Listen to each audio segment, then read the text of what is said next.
everyone, my name is Puneet and welcome to our YouTube channel Commerce Classes by Anup sir.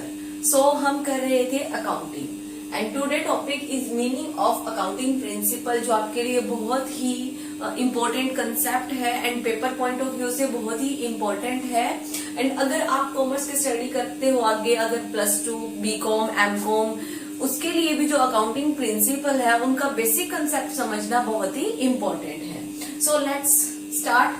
Firstly हम बात discussion करते हैं कि accounting जो statement हम प्रिपेयर करते हैं उसकी नीड किस किस को होती है। जब हम अकाउंटिंग स्टेटमेंट प्रिपेयर करते हैं तो अकाउंटिंग स्टेटमेंट की नीड प्रोप्राइटर को, क्रेडिटर को, इन्वेस्टर को, सभी पर्संस को अकाउंटिंग स्टेटमेंट की नीड होती है।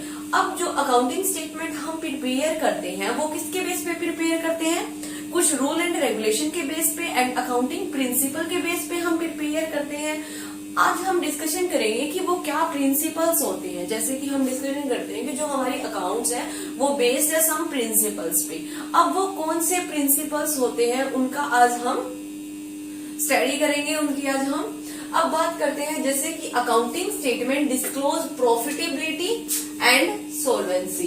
जो हम अकाउंटिंग स्टेटमेंट प्रिपेयर करते हैं वो हमें क्या शो करती है? प्रॉफिटेबिलिटी। प्रॉफिटेबिलिटी का मतलब क्या हुआ कि हमारे बिजनेस के अंदर कितना लॉस हुआ है, कितना प्रॉफिट हुआ है।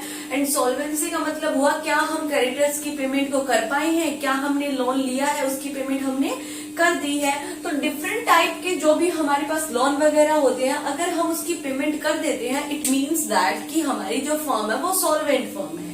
तो अकाउंटिंग स्टेटमेंट से हमें क्या पता चलता है कि जो हमारी फर्म है उसके अंदर प्रॉफिटेबिलिटी है या सॉल्वेंसी है या नहीं है।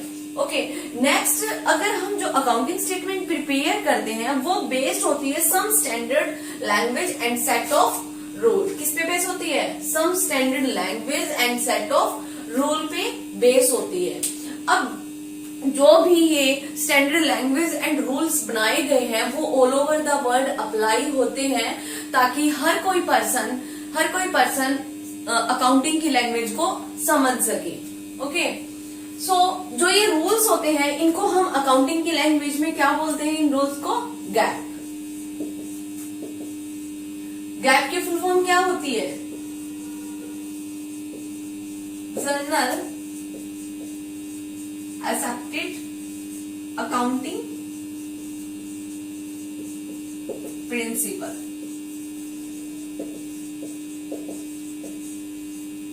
Journal accepted accounting principle. जो भी हम अकाउंटिंग स्टेटमेंट प्रिपेयर करते हैं उसके लिए जो हम रूल रेगुलेशन एंड गाइडलाइंस को फॉलो करते हैं that is called gap. Okay, so gap के अंदर जो रूल एंड रेगुलेशन बनाए गए हैं उन सभी रूल एंड रेगुलेशन को हम अप्लाई करते हैं। एंड जो गैप के अंदर जो रूल एंड रेगुलेशन बनाए गए थे ये बहुत सारी प्रोफेशनल बॉडीज को कंबाइन करके कॉमन स्टेटमेंट से बनाए गए थे एंड एक्सपीरियंस से बनाए गए थे कि लोग जब बिजनेस करते हैं तो उनको क्या क्या प्रॉब्लम आती है, अगर हमें कंपैरिजन करना हो तो हम कैसे कर सकते हैं। तो उन्हीं प्रोफेशनल बॉडीज के द्वारा एंड गवर्नमेंट एजेंसीज के द्वारा ये रूल एंड रेगुलेशन बनाए गए थे जो कि ऑल ओवर वर्ल्ड हमारे क्या है अप्लाई होते हैं। अब हम बात करते हैं need and characteristic of accounting principle कि हमें अकाउंटिंग प्रिंसिपल की नीड क्यों हुई।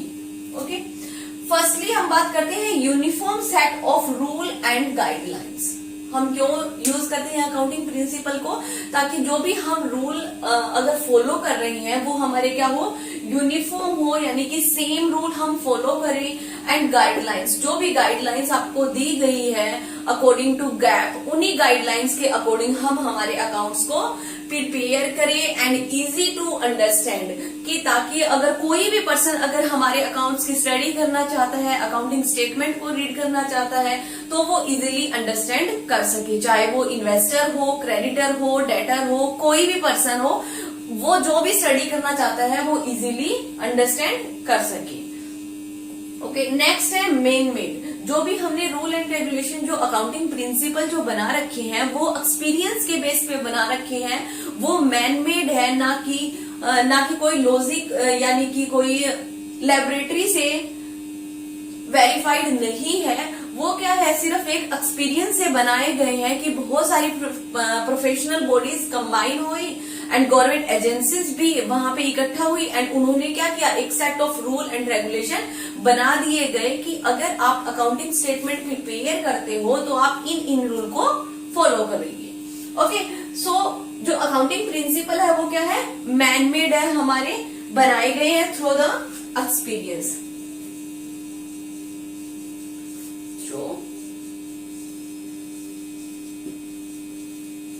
एक्सपीरियंस। नेक्स्ट हम बात करते हैं नॉन स्टैटिक, कि जो हमने अकाउंटिंग प्रिंसिपल बना रखे हैं वो हमारे नॉन स्टैटिक है, यानी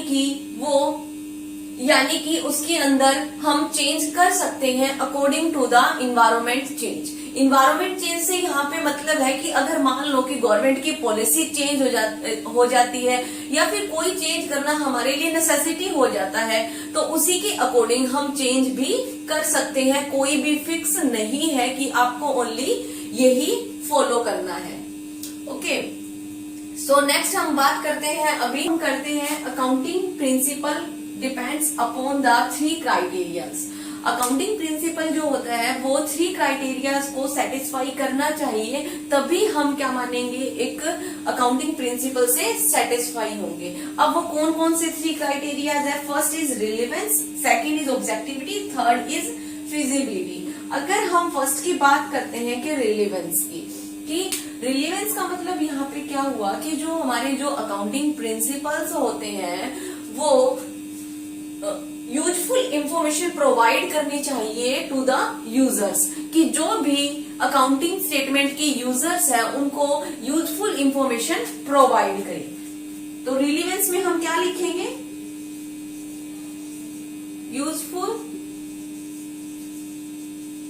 इंफॉर्मेशन प्रोवाइड टू यूजर, कि यूजर्स को यूजफुल इंफॉर्मेशन प्रोवाइड करवानी चाहिए। अगर यूजफुल इंफॉर्मेशन प्रोवाइड करवा रहे हैं दैट इज हमारा क्या है, वैलिड अकाउंटिंग प्रिंसिपल है। Next is objectivity. जो भी हम अकाउंटिंग प्रिंसिपल बनाते हैं वो क्या होना चाहिए, ऑब्जेक्टिविटी पे बेस होना चाहिए, यानी कि फ्री फ्रॉम बायसनेस, कि पर्सनल बायसनेस पे बेस्ड नहीं होना चाहिए। जो भी हम अकाउंटिंग प्रिंसिपल्स जो हमारे होते हैं वो फ्री फ्रॉम बायसनेस होने चाहिए। Next is feasibility. जो भी अकाउंटिंग प्रिंसिपल होते हैं वो क्या होने चाहिए, फिजिबल होने चाहिए, यानी कि कॉम्प्लेक्स नहीं होने चाहिए, नॉट कॉम्प्लेक्स इज फिजिबिलिटी। कि फिजिबिलिटी की कैसे हम एक्सप्लेन करेंगे अभी। जो भी हमारे अकाउंटिंग प्रिंसिपल्स होते हैं वो क्या होने चाहिए, फिजिबल होने चाहिए, यानी कि बिना किसी कॉम्प्लेक्सिटीज के एंड बिना किसी कॉस्ट के हम जिनको हम अप्लाई कर सकते हैं, यानी कि जो ज्यादा कॉम्प्लेक्सिटी नहीं होनी चाहिए, क्योंकि अगर ज्यादा कॉम्प्लेक्स होगा तो हर कोई उसको यूज नहीं कर सकता। सो ये कुछ क्राइटेरिया है जिसके बेस पे हम अकाउंटिंग प्रिंसिपल्स को बनाते हैं। अगर ये 3 क्राइटेरियाज को सेटिस्फाई कर देता है देन हमारा अकाउंटिंग प्रिंसिपल वैलिड होता है। Okay, thank you everyone.